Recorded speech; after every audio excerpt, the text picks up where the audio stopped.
अरे तुझी तो वाट पाहिलीत लोक कवा जातोस म्हणून म्हणून आपले कळमुरीचे आमदार माझ्या डोक्यावर हात ठेवा असं म्हणून आपल्या हातानं त्या माणसाचा हात डोक्यावर घ्याले आणि घाला शपथ माझी. अरे तुझी तो वाट पाहिलीत लोक कवा जातोस म्हणून.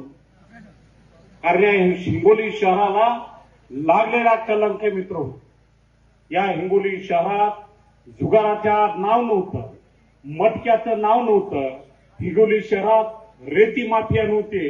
तर हिंगोली शहरात या संतोष बागरना रेती माफिया, जुगाराचे अड्डे, मटक्याचे अड्डे सुरू करण्याचं काम केलेलं आहे.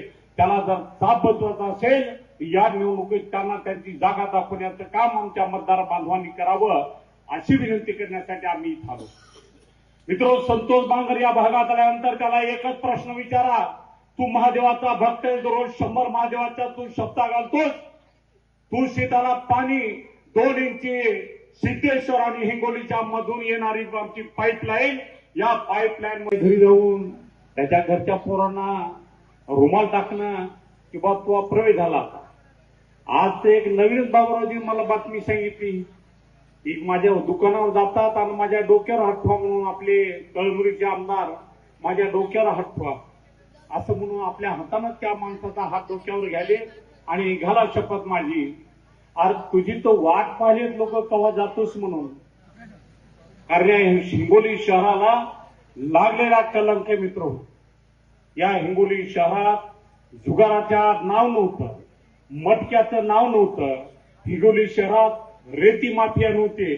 तर हिंगोली शहरात या संतोष बागरना रेती माफिया, जुगाराचे अड्डे, मटक्याचे अड्डे सुरू करण्याचं काम केलेलं आहे.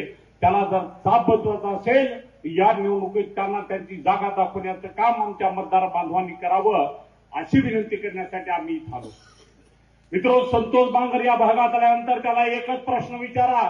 तू महादेवाचा भक्त आहे, दररोज 100 महादेवाच्या तू शब्दा घाल